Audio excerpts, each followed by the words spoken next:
የእስራኤልና የፍልስጤም ግጭት ምክንያቱ በዚህ ነው ወይ ደግሞ በዛ ነው ብሎ ታሪኩን በአጭሩ መግለጫ ማጠቃለል ፈጽሞ የማይቻል ነገር ነው። ነገር ግን ለዘመናት የዘለቀው የደም አፋሳሽ ግጭት እጅግ በጣም ኃያሉ ወይ ደግሞ ትልቁን ስፍራና የቁልፍ ጉዳዮች ሁሉ ማዕከል የሚሆነው ያለምንም ጥርጥር የአልአቅሷ መስጊድ ግቢ ቀዳሚው ስፍራ ይዛል። እንግዲህ ሙስሊሞችና ፍልስጤማውያን የአልአቅሷ መስጊድ ግቢ ይሉታል። አይሁዶች ደግሞ የጠፋው የጥንት አባቶቻችን መገኛ የሆነው የቤተ መቅደሱ ተራራ ወይ ደግሞ ቴምፕል ማውንት ብለው ይጠሩታል። ይህ ስፍራ በአይሁድ እምነት ዋነኛውና እጅግ በጣም ቅዱስ ቦታ ሲሆን በእስልምና ደግሞ ከካዕባና ከመዲና ቀጥሎ ሶስተኛው ቅዱስ ስፍራ ተብሎ ይጠራል። እንግዲህ ይህ በዓለማችን ላይ እጅግ በጣም ተፈላጊውና አወዛጋቢው ይዞታ ያደርገዋል። ምክንያቱም ቦታው ከሁለቱም ወገኖች አልፎ የመላው የክርስቲያን የሙስሊምና የአይሁድ ሕዝብ ሃይማኖታዊ ማንነትና ታሪካዊ ስር ስለሚነካ ነው። ከሁለቱም ወገን እያንዳንዱ ጥንታዊ ድንጋይ የእስራኤልን ወይም ደግሞ የፍልስጤምን የታሪክ ባለቤትነትና ሕጋዊ ማንነት ለማረጋገጥ እንደ ትልቅ ማስረጃ ያቀርቡታል።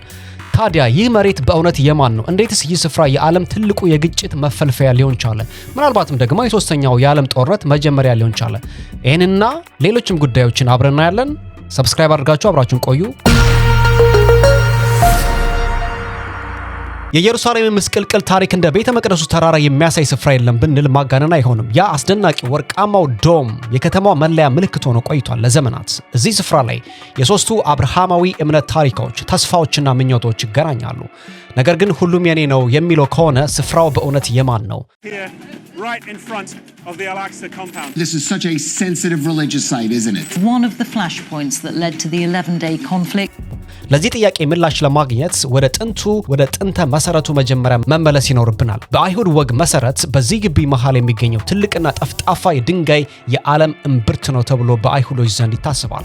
አምላክ ለአዳም የሕይወትን እስትንፋስ እፍ ያለበትና አብርሃም ደግሞ ልጁን ለመስዋዕትነት ያቀረበበትና እንዲሁም ደግሞ ከ3000 ዓመታት በፊት ንጉሥ ሶሎሞን ለመጀመሪያ ጊዜ ታላቁን ቤተ መቅደስ ለአምላክ የሰጠበት ስፍራ ነው። በዚያ ዘመን እስራኤላውያን ብቸኛ አንድ አምላኪዎች የነበሩ ሲሆን ሰለሞንም ይህንን ተንቀሳቃሽ ድንጋይ ወደ ቤተ መቅደስ በመቀየር ከዓለማችን ዙሪያ ንግዶችና አማኞችን መሳብ ችለው ነበረ።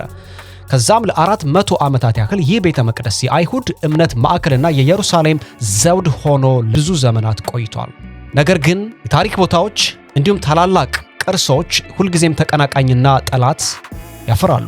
በ6ኛው ክፍለ ዘመን ዓመተ ዓለም ባቢሎናውያን ኢየሩሳሌምን ወረው ቤተ መቅደሱን ደመሰሱት፣ አይሁዶችንም ለስደት ዳረጓቸው። ከ71 ዓመታት በኋላ ግን በፋርስ ንጉሥ በታላቁ ቂሮስ ፈቃድ ተመልሰው ሁለተኛው ቤተ መቅደስ መገንባት ቻሉ። ይህ ሁለተኛው መቅደስ በንጉሥ ሄሮድስ ዘመን እጅግ በጣም ደምቆ የታየ ቢሆንም ታሪክ ራሱን የደገመው በ70 ዓመተ ምህረት ነበር። ሮማውያን ኢየሩሳሌምን አቃጥለው ቤተ መቅደሱን አፈራረሱት። በስተመጨረሻም አይሁዶችን ይበልጥ ለማዋረድ ይህን ቅዱስ ስፍራ ለዘመናት የቆሻሻ መጣያና የነሱ መፈንጫ አደረጉት። ከዚያም ታላቁ ቤተ መቅደስ የተረፈው በምዕራብ አቅጣጫ ያለው የመከለያ የድንበር ግንብ ወይ ደግሞ ዌስተርን ዋል ብቻ ነበር። አይሁዶች በቆሻሻና በፍርስራሽ መሃል ሆነው እዚያ የሚጸልዩት ለግድግዳው ብቻ ሳይሆን ወደ መጀመሪያው ድንጋይ ወይ ደግሞ በፋውንዴሽን ስቶን ሊያቀርባቸው የሚችል ብቸኛው የተቀደሰ ስፍራ እሱ ነው ብለው ስለሚያምኑ ነበር። በ7ኛው ክፍለ ዘመን ግን ሁኔታዎች ተለዋወጡ። በእስልምና ወግ መሰረት ነቢዩ ሙሐመድ ቡራቅ በተባለች ክንፋም ፍጡር አማካኝነት በአንድ ሌሊት ከመካ ወደ ኢየሩሳሌም ተጉዘው ከዚያም ወደ ሰማይ አርገዋል። ይህ ታሪካዊ ጉዞ ለመዘከር የአረብ መንግስታት በአይሁድ ቤተ መቅደስ ፍርስራሽ ላይ ይህን ድንቅ ወርቃማ ዶምና የአልአቅሳ መስጊድን ገነባ። ዛሬ ግን ይህ ታሪካዊ ስፍራ በአንዲት ቀይ ላም ትንቢትና በጂኦፖለቲካዊ ቁማር መካከል ወድቋል። ኢየሩሳሌምና እስራኤልና ኢራን በይፋ ወደ ጦርነት በገቡበት በዚህ ወቅት አልአቅሳ የዚህ ጦርነት መንፈሳዊ ማገዶ ሆኗል። ኢራን ኢየሩሳሌም ነፃ አውጪ ነኝ በማለት ቀጠናው ስታነቃንቅ፣ በእስራኤል በኩል ደግሞ ሶስተኛው ቤተ መቅደስ ለመገንባት የሚሹ ጽንፈኛ ቡድኖች እንቅስቃሴያቸውን እያፋጠኑና እያሳለጡ ይገኛሉ።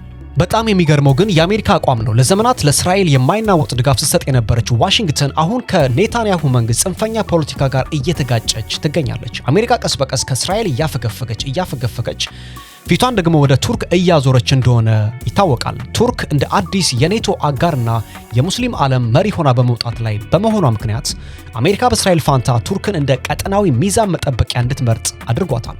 ይህ የአሜሪካ ማፈግፈግና የቱርክ መጠናከር እስራኤልን ብቻዋን ወደ አደገኛ ውሳኔ ሊገፋት ይችላል ይላሉ ምሁራን።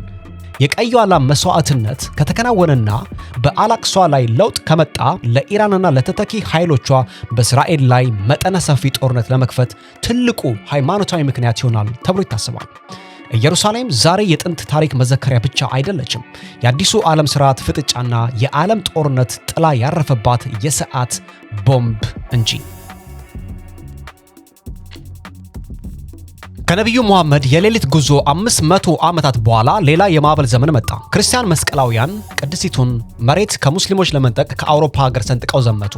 እነዚህ በእንግሊዝኛ ክሩሴደርስ ተብለው የሚጠሩ ናቸው። በ1099 ዓመተ ምህረት ኢየሩሳሌምን ሲከቡ የሚገርመው የታሪክ አጋጣሚ ተከሰተ። የከተማ ሙስሊሞችና አይሁዶች የጋራ ጠላታቸውን ለመመከት በአንድነት ቆሙ። ነገር ግን መስቀላውያን ወይ ደግሞ ክሩሴደርስ በድል አድራጊነት ሰብረው በመግባት በሺዎች የሚቆጠሩ ሰዎችን ጨፈጨፏቸው። ቅዱሳን ስፍራዎችንም ወደ ቤተ ክርስቲያን ቀየሯቸው። ለ88 ዓመታት ይህ ስፍራ የታዋቂዎቹ ናይትስ ቴምፕላር ዋና መስሪያ ቤት ሆኖ አገለገለ። ይሁን እንጂ በ1187 ታላቁ መሪ ሳላዲን አልአዩቢ የመስቀላውያንን ጦር ድል በማድረግ ኢየሩሳሌምንና የአላቅሷን መንበር ዳግም ለሙስሊሞች መለሰ። ለ2000 ዓመታት ያህል አይሁዶች በግድግዳው ስር እያለቀሱና መሲሁን እየጠበቁ ቢኖሩም በ1948 እስራኤል ነፃነቷን ስታውጅ የድሮዋ ከተማ በዮርዳኖስ ቁጥጥር ስር ወደቀች። ለ19 ዓመታት ያህል አንድም አይሁዳዊ ወደ ግድግዳው እንዲቀርብ አልተፈቀደለትም። ይህ ሁሉ ታሪክ የተቀየረው በ1967ቱ የስድስቱ ቀናት ጦርነት ነው። የእስራኤል ጦር ኢየሩሳሌምን ሲቆጣጠር የጦር አዛዡ ሞቴ ጉር የቤተ መቅደሱ ተራራ በእጃችን ገብቷል ብሎ ሲያውጅ መላው አይሁድ በደስታ ሰክሮ ነበር። ሆኖም ግን ዓለም ሙስሊሞች ቁጣና የሃይማኖታዊ ሕጉ ውስብስብነት እስራኤልን ወደ አንድ ስምምነት እንድትመጣ አስገደዳት። ዮርዳኖስ በእስላማዊ ዋቅፍ በኩል የመስጊዱን የውስጥ አስተዳደር እንድትመራ፣ እስራኤል ደግሞ ውጫዊ ጸጥታን እንድትጠብቅ ተስማሙ። ይህ ስታተስ ኩ ተብሎ የሚጠራው ስምምነት ለዓመታት ሰላምን አስጠብቆ ቆይቷል። አሁን ግን ሁኔታዎች ፍጹም ግራ በሚያጋባ ሁኔታ እየተቀየሩ ይመስላል። በምስራቅ ኢየሩሳሌም የሚገኘው የአላቅሷ መስጊድ ግቢ ዛሬ ለሁለቱም ወገኖች እጅግ ቅዱስ ቢሆንም ታሪካዊ መግባባት ላይ ግን መድረስ አልቻሉም። አሁን በቀረበው የአሜሪካ እስራኤል የጋራ ዕቅድ መሰረት አዲስ ነገር እያንዣበበ ይመስላል። በርካታ ሃይማኖት አባቶች ይህ ስፍራ ምናልባትም የዘመኑ ፍጻሜ የሚከናወንበት ሚስጥር ይዟል ብለው ይናገራሉ። ከ1967 ጀምሮ በዮርዳኖስ የሚደገፈው እስላማዊ ዋቅፍ ስፍራውን ሲያስተዳድር ቢቆይም ይህ ግን ለአይሁድ ጽንፈኞች ፈጽሞ የሚዋጥላቸው አልሆነም። የአላቅሷ መስጊድ ለዘላለም ሊቀየር በሚችልበት የታሪካዊ ለውጥ አፋፍ ላይ ይገኛል። ይህ ለውጥ ከፖለቲካዊ ሽኩቻ በላይ ነው። እሳቤው ከአንዲት ብርቅዬ ቀይ ላም ትንቢት ጋር የተቆራኘ ቢሆንም ይህ ዓለም አቀፋዊ ግጭትን፣ ሶስተኛው የዓለም ጦርነትንና የአምላክን የፍርድ ሰዓት ሊያመጣ ይችላል ተብሎ በጽኑ ይታመናል። አሁን እየወጡ ያሉ መረጃዎች እንደሚጠቁሙት አሜሪካና እስራኤል የአላቅሷን ታሪካዊ አመጣጥ ከመጽሐፍ ቅዱስና ከቶራ መጽሐፍ ጋር በማገናኘት በአዲስ መልክ እንዲታይ ይፈልጋሉ። በዚህም የዮርዳኖስ ስልጣን በእስራኤል በሚመራ አዲስ አካል ለመተካት ጥረት እያደረጉ ነው። የቀረበው ሐሳብ ስፍራውን ለሶስቱም አብርሃማዊ ሃይማኖቶች ክፍት የሆነ ዘርፈ ብዙ የሃይማኖት ማዕከልና የቱሪስት መዳረሻ ማድረግ ነው። ነገር ግን በዚህ መሃል ትልቅ የፖለቲካ ለውጥ እየታየ ይገኛል። አሜሪካ ከኔታንያሁ መንግስት ጽንፈኛ አቋሞች ራሷን እያራቀች ቀስ በቀስ ከእስራኤል ድጋፍ እያፈገፈገች ትገኛለች። ዋሽንግተን ፊቷን ወደ ቱርክ እያዞረች በመሆኗ እስራኤልን ለብቻው አስቀርቷታል። ቱርክ የሙስሊም ዓለም መሪ ሆና ለመውጣት በምታደርገው ጥረት አሜሪካ እንደ አዲስ ስልታዊ አጋር መርጣላታለች። ይህ የአሜሪካ ማፈግፈግ እስራኤልን ይበልጥ ወደ አደገኛ ውሳኔ ሊገፋት ይችላል ተብሎ ይታሰባል። በአሁኑ ወቅት በርካታ የአይሁድ አክቲቪስቶች ጊዜው ደርሷል በማለት ወደ ቅዱሱ ስፍራ በመትመም ላይ ይገኛሉ። የጸሎት መብት እንዲከበርላቸውና የቤተ መቅደሱ ግንባታ እንዲጀመር የሚጠይቁ እነዚህ ቡድኖች የዓለምን ጂኦፖለቲካዊ ሁኔታ ወደ እሳት እየመሩትና እያቀጣጠሉት ይገኛሉ። ኢራን ይህን ለውጥ የእስራኤልን ሕልውና ለማጥፋት እንደ አጋጣሚ ስትጠብቀው፣ ቱርክ ደግሞ የአላቅሷን ክብር ለማስመለስ ዛቻዋን እያበረታች ትገኛለች። ኢየሩሳሌም ዛሬ የጥንት ታሪክ ብቻ ሳትሆን የዓለም መጨረሻ ጦርነት የሚቀጣጠልባት የሰዓት ቦምብ ሆናለች። ዓለም በአንዲት ቀይ ላም ምክንያት ልጠፋ ትችላለች የሚለው አባባል ለብዙዎች እንደ ቀልድ ሊታይ ይችላል። ነገር ግን ዛሬ ኢየሩሳሌም ውስጥ ያለው እውነታ ከቀልድ በላይ እጅግ በጣም አሳሳቢ ነው። ጥቅምት 7 ቀን የተጀመረው ጦርነት 100ኛ ቀን ላይ የሐማስ ቃል አቀባይ አቡ ኡበይዳ ባደረጉት ንግግር አንድ አስደንጋጭ ነገር ሚስጥር ገለጹ። የጥቃቱ ዋነኛ ምክንያት ቀይ ላሞች ወደ ተያዘችው ወደ ፍልስጤም መምጣታቸው እንደሆነ ተናግረዋል። ይህ ለዓለም እንግዳ ቢሆንም በአይሁድ ትንቢት መሰረት ግን ሶስተኛው ቤተ መቅደስ ከመገንባቱ በፊት እስራኤላውያን ፍጹም በሆነችው ቀይ ሄፈር አመድ መንጻት መቻል አለባቸው። ለአይሁድ ጽንፈኞች ይህ አማራጭ የሌለው መለኮታዊ ግዴታ ነው። በ2022 5 ፍጹም ቀይ ላሞች ከቴክሳስ አሜሪካ ተገኝተው በከፍተኛ ወጪ ወደ እስራኤል ተጓጉዘዋል።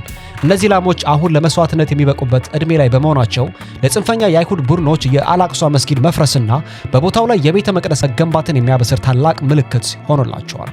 በዚህ ታሪካዊ ፍጥጫ መሃል ግን አንድ ታላቅ ጂኦፖለቲካዊ ለውጥ እየታየ ይገኛል። ለዘመናት እስራኤልን በታማኝነት ስትደግፍ የነበረችው አሜሪካ አሁን ከኔታንያሁ ጽንፈኛ ሃይማኖታዊ አጀንዳዎች ራሷን እያራቀች ትገኛለች። ዋሽንግተን የእስራኤል የቤተ መቅደስ ግንባታ ፍላጎት ከመላው ሙስሊም ጋር ሊያጋጫት እንደሚችል በመገንዘብ ፊቷን ወደ ቱርክ እያዞረችና እየለወጠች እንደሆነ ይነገራል። ቱርክ የአላክሳ ብቸኛ ተሟጋችና የኦቶማን ታሪካዊ ወራሽ ሆና ብቅ ማለቷ አሜሪካ በቀጠናው አዲስ ስልታዊ አጋር እንድትመርጥ አድርጓታል። ይህ የአሜሪካ ማፈግፈግ እስራኤልን ይበልጥ በብቸኝነት ወደ አደገኛ ውሳኔዎች ሊገፋት ይችላል። አሜሪካና እስራኤል ያቀረቡት አዳዲስ እቅድ የዮርዳኖስን ታሪካዊ ጠባቂነት የሚቃወም ነው። እስራኤል ስፍራው የጥንት አባቶቻችን ርስት ነው ብላ ብታምንም የዮርዳኖስ ስልጣን በእስራኤል መንግስት በሚመራ አዲስ አካል ለመተካት ትፈልጋለች። እቅዱ ስፍራው ለሶስት አብርሃማዊ ሃይማኖቶች ክፍት የሆነ ዘርፈ ብዙ የሃይማኖት ማዕከል ማድረግ ነው። በዚህም አይሁዶች በግቢ ውስጥ በይፋ የመጸለይ እኩል መብት ሲያገኙ፣ እስራኤል ደግሞ የኢማሞችን ሹመትና የአርብ ስብከቶችን ይዘት የመቆጣጠር ፍጹም ስልጣን ይኖራታል። ለውጡ በአስተዳደር ላይ ብቻ የተገደበ አይደለም። ከቅርብ ዓመታት ወዲህ በአላክሳ መስጊድ ስር የሚካሄዱ ታይቶ የማይታወቅ ጥልቀት ያላቸው ቁፋሮች በመስጊዱ መሰረት ላይ ስንጥቆች እየፈጠሩ መሆኑ ይነገራል።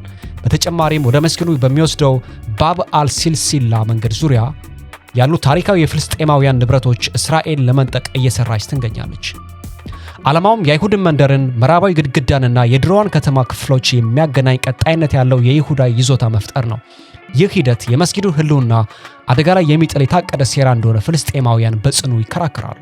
የዮርዳኖስን ሚና መንጠቅ ቀጠናዊ ቀውስ የመፍጠር አቅም አለው። ሳውዲ አረቢያ ይህን ጉዳይ በዝምታ እንደማትመለከተው ሲታወቅ፣ ከእስራኤል ጋር ግንኙነቱ የመሰረቱት እንደ ኤምሬትስና ባህሬን ያሉ ሀገራትም በህዝባቸው ቁጣ ከፍተኛ ጫና ውስጥ ይወድቃሉ። ኢራን ይህ ሃይማኖታዊ ውጥረት የእስራኤልን ህልውና ለማጥፋት እንደ ትልቅ አጋጣሚ ስትጠብቀው፣ ቱርክ ደግሞ የአላክሳን ክብር ለማስመለስ ዛቻዋን እያበረታች ትገኛለች። በትንቢት የታጀበው የአይሁድ ጽንፈኞች እንቅስቃሴና የቤተ መቅደስ ተቋም ዝግጅት ዓለምን ወደ ማይመለስ ግጭትና ወደ ሶስተኛው የዓለም ጦርነት ሊከታት ይችላል። ለአንዳንዶች ይህ ሃይማኖታዊ ስርዓትና የጥንታዊ ትንቢት ጉዳይ ብቻ ሊመስል ይችላል። ነገር ግን በአልአቅሷ ላይ የሚፈጠር ማንኛውም ለውጥ በመላው ዓለም ላይ የኢኮኖሚ፣ የኃይልና የጸጥታ ቀውስ የማስከተል አቅም አለው።